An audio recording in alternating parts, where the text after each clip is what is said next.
Li avahiya Beroya Amedê goşeyek bîranînê hatiye amadekirin ji bo Serokê Bereyê Beroyê Tahîr Elçî.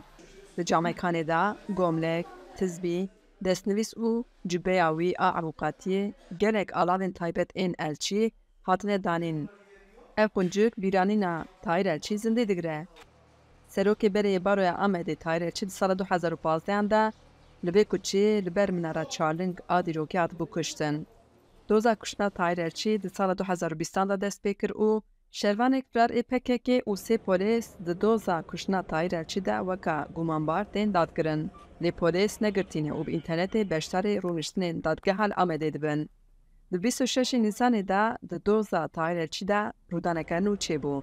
Dozger ji dadgehê xwest her sê polîs bêsûc werin dîtin. Dozger bawer dike ku di dadkirina sê salan de li hember polîsan delîlek şênber nehatiye bidestxistin.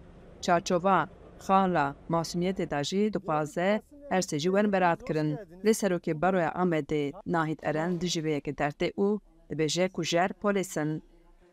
Bine gola rapora me ya ku me ji Avrupayê ji İngilterê me wî dav amade kirin û me wî davû dozgerî ji xwe ser wî raporê berheqê wan polîsa dan ew doz hat vekirin îddianame hat amade kirin û doz hat vekirin divê aynû dema ku tê kuştin ew sê polîs dengê tivîngê wan sê polîs hate.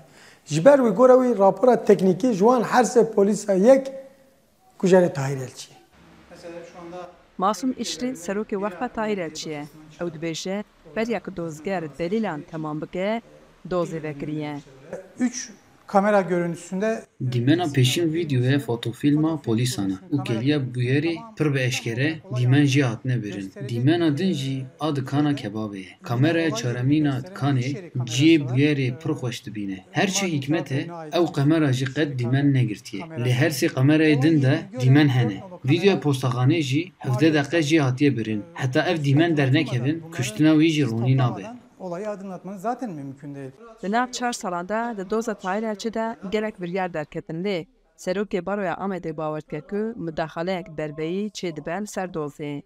Em zanin ku hê dewleta Tirkiye, desthilatê Tirkiye naxwaze kujerê Tahîr Elçî derxexwale. Me her dem viya got. Kujerê Tahîr Elçî bellî ne. Kê kuştê dewlet zane lê naxwaze îro derxexwale û bide darzandin.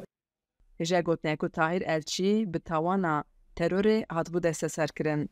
Çabereye ku rûniştina doza hezîranê ya li Amedê bibe rûniştina dawîn ya biryarê. Hacı Can Farqîn, Deng Amerîka, Amed.